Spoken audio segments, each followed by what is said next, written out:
Hello student, नमस्कार। मैं हूं जितेंद्र वर्मा और आज हम 10th क्लास साइंस और लेसन नंबर 2 मानव तंत्र और मानव तंत्र में हमने सबसे पहले पढ़ा था पाचन तंत्र और पाचन तंत्र का हमने कल डायग्राम बनाया था और मुझे आशा है आपने भी बनाया होगा और जिसने भी नहीं बनाया वो आज फिर से प्रैक्टिस करें। और हम पढ़ रहे थे अपना जो टॉपिक था वो था पाचन तंत्र में कई अंग। सबसे पहले मुख गुहा, ग्रसनी, ग्रासनली, आमाशय, छोटिया, मणियार, गुदाद्वार। हम आज इनके बारे में पढ़ेंगे। तो देखिए स्टूडेंट, हमने मुख गुहा पिछली क्लास में पढ़ा पार्ट 1 में। आज हम पार्ट 2 की बात कर रहे हैं। तो इसमें सबसे पहले आता है ग्रसनी। देखिए स्टूडेंट्स, ग्रसनी जो है यानी कि मुख गुहा पीछे की ओर कीट समान संरचना में मिलती है, इसको ग्रसनी कहते हैं। और ये जो ग्रसनी है इसकी ये विशेषता होती है कि यहां से भोजन ग्रासनली में और वायु श्वास नली में जाती है। वायु जो श्वास नली में जाती है तो श्वास नली का द्वार कहलाता है घाटी द्वार। क्या कहलाता है? घाटी द्वार। और इसके ऊपर उत्तक का बना एक ढक्कन होता है और इस ढक्कन नुमा संरचना को कहते हैं एपिग्लोटस।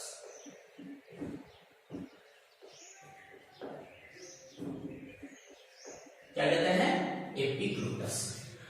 देखिए फिर से एक बार कि ग्रसनी क्या होती है। ग्रसनी मुख गुहा पीछे की ओर एक कीप समान संरचना में खुलती है, जिसे क्या कहते हैं? ग्रसनी कहते हैं। देखो ग्रसनी से भोजन तो क्या कहता है? ग्रासनली में और वायु श्वास नली में जाती है। यानी कि ये कभी भी वायु को ग्रासनली में और भोजन को श्वास नली में जाने नहीं देती है। लेकिन फिर भी अगर कभी चला जाता है तो भयंकर खांसी आती है, जिसको भयंकर जो खांसी आती है उसको फांस लगना कहते हैं।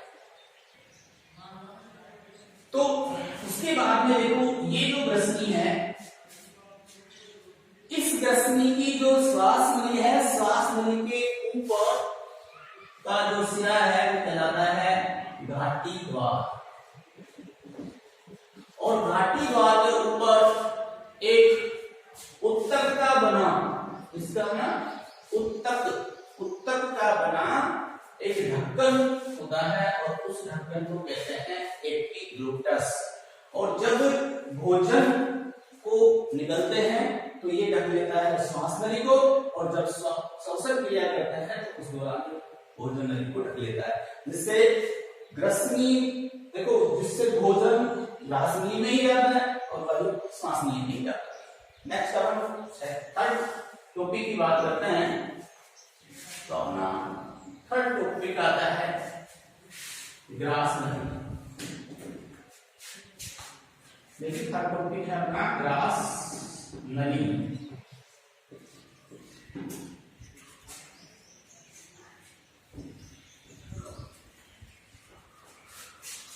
बात करते हैं ग्रासनली की। देखो यहां से ये जो है, यहां से लेके ये जो भाग है ये होती है ग्रासनली।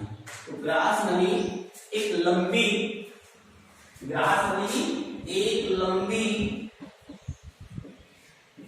नलिकाकार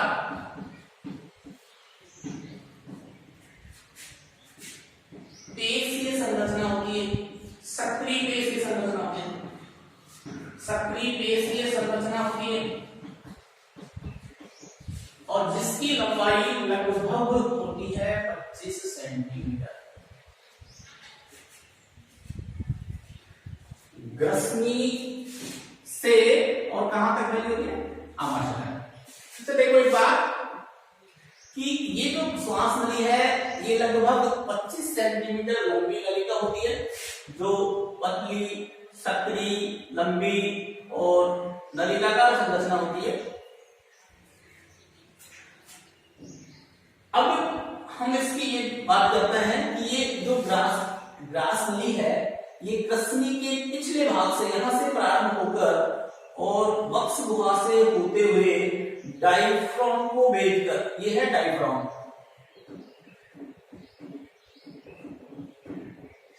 डायफ्राम को भेदकर और आमाशय में खुलती है। कहां होती है? आमाशय में। ग्रसनी से ये है वक्ष गुहा, वक्ष गुहा से होती हुई और डायफ्राम को भेदकर आमाशय में खुलती है, यानी कि ये भोजन को ग्रसनी से कहां तक पहुंचाती है? आमाशय तक। अब देखो इसकी सबसे बड़ी विशेषता ये होती है कि इसकी जो भित्ति है इसमें श्लेष्म ग्रंथियां पाई जाती है, श्लेष्मा ग्रंथियां, जो श्लेष्मा का स्राव करती है। किसका स्राव करती है? श्लेष्मा का।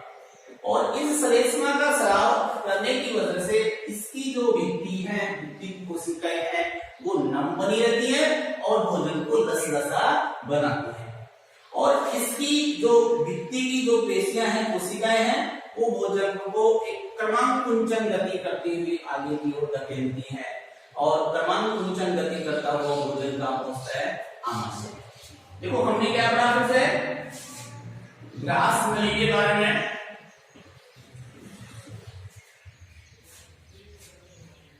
यह एक लंबी नलिका का सक्रिय पेशीय संरचना होती है जिसकी लंबाई लगभग 25 सेंटीमीटर होती है और ये ग्रसनी के पिछले सिरे से प्रारंभ होकर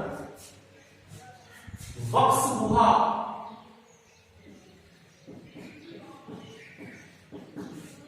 वक्ष गुहा से होते हुए कहां जाती है? डायफ्राम, डायफ्राम को भेदकर कहां खुलती है? आमाशय में।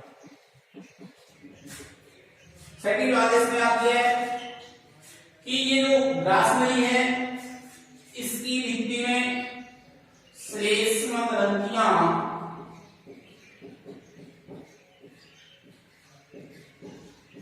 होती हैं और ये श्लेष्म ग्रंथियां किसका स्राव करती हैं? श्लेष्मा का। और ये श्लेष्मा क्या करता है? इसकी भित्ति को नम बनाता है और भोजन को लसलसा बनाता है और इसकी जो पेशियां हैं वो भोजन को क्रमानुकुंचन गति प्रदान करती हैं और क्रमानुकुंचन गति करता हुआ भोजन कहां पहुंचता है? आमाशय। यहां पहुंचता है आमाशय।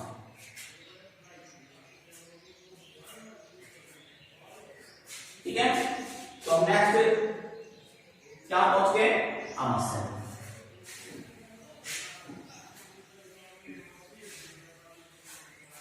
नेक्स्ट आता है आमाशय। स्टोमच। देखिए इधर ये जो आमाशय है ग्रास नली के अंतिम सिरे यानी पिछले सिरे से प्रारंभ होकर और कहां? छोटी आंत की गहरी भाग तक फैलाता है और यह एक पेशीय संरचना होती है थैले समान। आमाशय एक थैले समान पेशीय संरचना होती है जिसमें जठर रस होता है। कैसे रस होता है? जठर रस। ये हम आगे पाचन की जब बात करेंगे तब उसमें पढ़ेंगे। और ये अब बात आती है ये स्थित कहां होता है? देखो ये स्थित कहां होता है? ये ग्रहणी और ग्रास नली के बीच में, इन दोनों के बीच में स्थित होता है और डायफ्राम के पीछे नीचे स्थित होता है। और अपन बात करें तो ये होता है बाईं ओर, इधर होता है। सबसे पहली बात, ये जो आमाशय है ये कहां स्थित होता है? ग्रास नली और ग्रहणी, ये जो छोटी आंत का भाग है इसको कहते हैं ग्रहणी। ग्रास नली और ग्रहणी के बीच में और डायफ्राम के पीछे स्थित होता है तथा शरीर में किधर होता है, बाईं ओर होता है, यह बाईं ओर होता है। अब इसके भी 3 भाग हैं, इसको भी 3 भागों में बांटा गया है। फर्स्ट जो भाग है, देखो इसमें जठर रस पाए जाते हैं, तो अपन बात कर रहे हैं फर्स्ट जो इसका पार्ट है वो है जठरागम।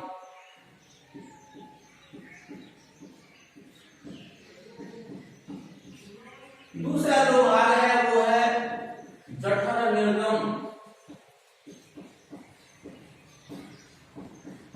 और तीसरा जो भाग है वो है फंडिस।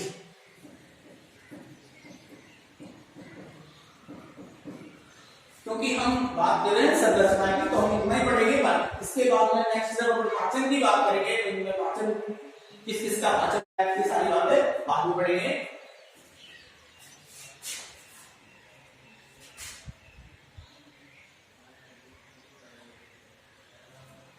तो ये जो जठरागम जो भाग है ये इस आमाशय का बायां यानी कि ऊपरी भाग होता है, ऊपरी बड़ा भाग ये जो है ये कहलाता है जठरागम।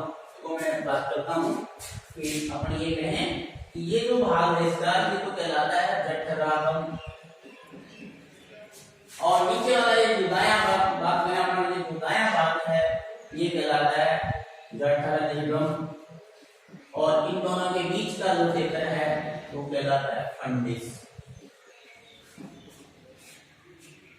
आमाशय एक पेशीय थैलीनुमा संरचना होती है, और इसमें 1 से 3 लीटर, क्योंकि तरल के रूप में जाता है लगभग 1 से 3 लीटर भोजन संग्रहित हो सकता है, यानी कि 1 से 3 लीटर फैल सकता है। पेशीय संरचना होती है, 1 से 3 लीटर इसमें भोजन संग्रहित हो सकता है, और ये स्थिति पे कहां होता है, ग्रास नली और ग्रहणी के बीच में और डायफ्राम के पीछे। और इसके 3 भाग हैं, कौन कौन से, जठरागम भाग, जठर निर्गम भाग और फंडिस भाग। जठरागम भाग किससे जुड़ा होता है, ग्रास नली के अंतिम सिरे से या ग्रास नली से जुड़ा जो भाग है आमाशय का प्रथम भाग वो कहलाता है जठरागम भाग, और जठरा निर्गम भाग कहें तो ग्रहणी से जुड़ा हुआ अंतिम आमाशय का अंतिम भाग वो ग्रहणी से जुड़ा होता है, यानी ग्रहणी में खुलता है वो कहलाता है जठर निर्गम भाग, और इन दोनों के बीच का जो भाग है वो कहलाता है फंडिस भाग। अब हम बात करते हैं, देखो यहाँ पे और यहाँ पे, यानी कि इस आमाशय में 2 अवरोधिनी होती है।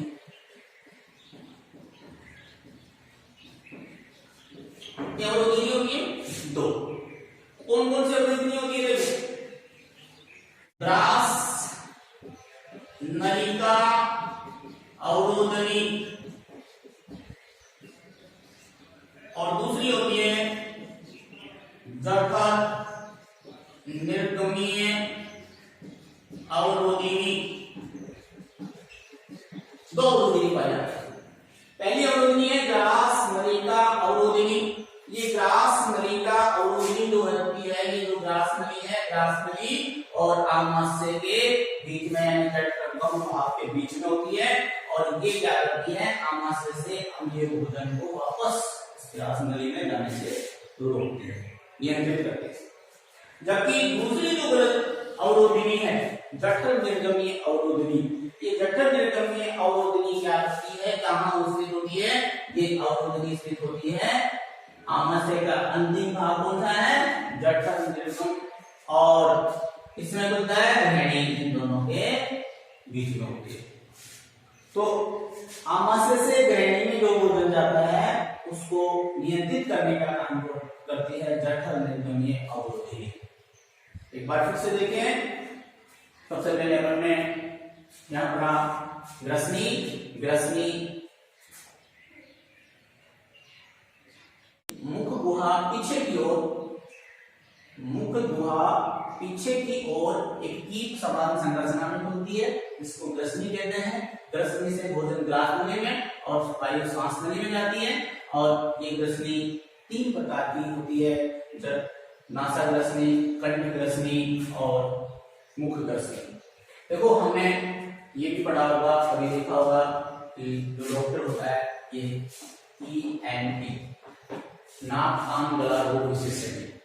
ये ENT जो है, ये ENT का मतलब ईयर आई नोज थ्रोट, इन सब का एक ही संपर्क होता है। कान में दवाई डालते हैं, नाक में दवाई डालते हैं, आंख में दवाई डालते हैं, तो इन सब का संपर्क ग्रसनी से होता है। ठीक है, तो ENT, तो यहां से वायु जाती है श्वास नली में और भोजन जाता है ग्रास में। उसके बाद में हमने पढ़ा आमाशय लगभग सब, ये देखो ये लगभग जे आकार की संरचना होती है। नेक्स्ट भाग आता है इसका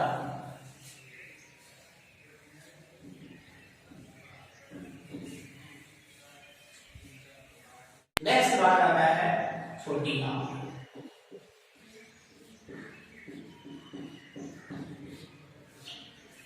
देखो छोटी आंख प्रारंभ होती है आमाशय के, ये नीचे वाला जो भाग है क्या कहलाता है, जठर निर्गम भाग से प्रारंभ होती है, और जठर निर्गम भाग से प्रारंभ होकर बड़ी आंख के प्रथम भाग पर समाप्त होती है, प्रथम खंड पर समाप्त होती है। यानी कि यहां से आमाशय से और बड़ी आंख तक फैली लगभग 7 मीटर लंबी नलिकाकार संरचना होती है। और ये जो नली है, ये जो छोटी आंख है, ये पाचन तंत्र का प्रमुख अंग है। पाचन तंत्र का प्रमुख अंग है। इस अंग द्वारा ही, देखो इस अंग द्वारा ही भोजन का सर्वाधिक पाचन का अवशोषण होता है।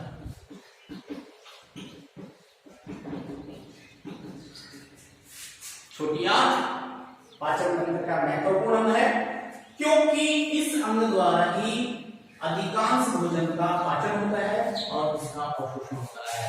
हमने 6, 7, 8 क्लास में पढ़ा होगा कि पाचन आमाशय में होता है, आमाशय में होता पाचन का होता है, छोटी आंख होता है, और सबसे ज्यादा अवशोषण भी यही होता है। इस छोटी आंख को भी 3 भागों में बांटा गया है।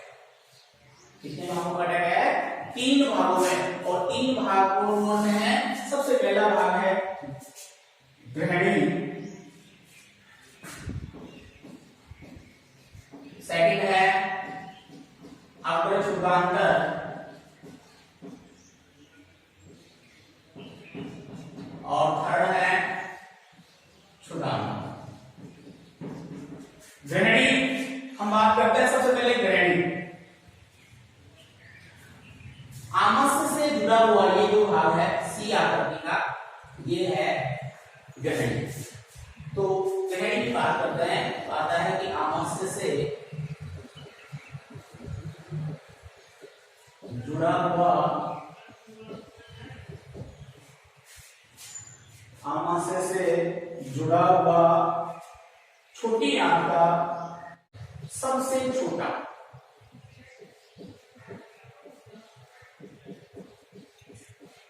भाग है। देखो ग्रहणी आमाशय से जुड़ा हुआ छोटी आंख का पहला सबसे छोटा भाग है, जो सी आकृति का होता है, अंग्रेजी में सी आकृति का होता है। दूसरी अपन यहां बात करें कि यहां हमने पढ़ा था पाचन की परिभाषा में कि एंजाइमों द्वारा, तो यहां भोजन का सर्वाधिक पाचन होता है।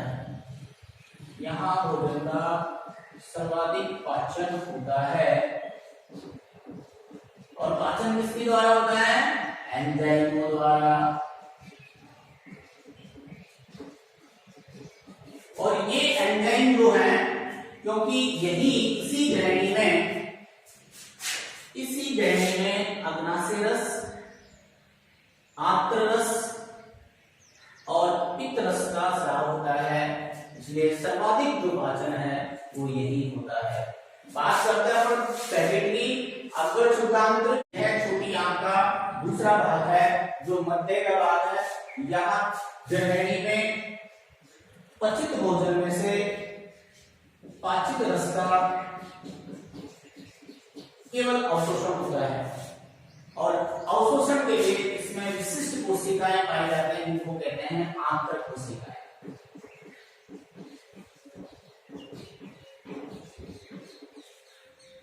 थर्ड जो भाग है क्षुधांतर, यह छोटी आंत का अंतिम भाग होता है जो बड़ी आंत में खुलता है, और यह भाग उन पोषक तत्वों का अवशोषण करता है जिनका अग्र क्षुधांतर में नहीं होता। फिर से देखो एक बार, यह छोटी आंत का अंतिम भाग होता है, छोटी आंत का अंतिम भाग होता है, और यह उन सभी पोषक तत्वों को, जैसे पितरस,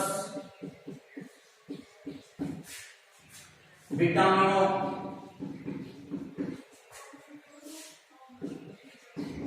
इनको अवशोषित करता है, जिनका अवशोषण किस भाग में नहीं होता, अग्र क्षुधांतर में नहीं होता, उनका अवशोषण करने का काम कौन करता है, क्षुधांतर करता है।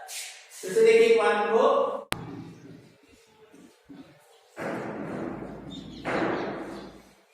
देखो छोटी आंत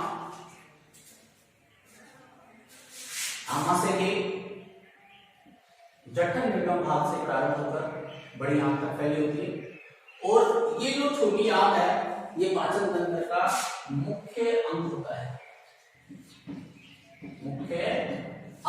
है, क्योंकि यहीं पर ही भोजन का सर्वाधिक पाचन और अवशोषण होता है। इसकी लंबाई देखो, सुनना, इसकी लंबाई लगभग 7 मीटर होती है।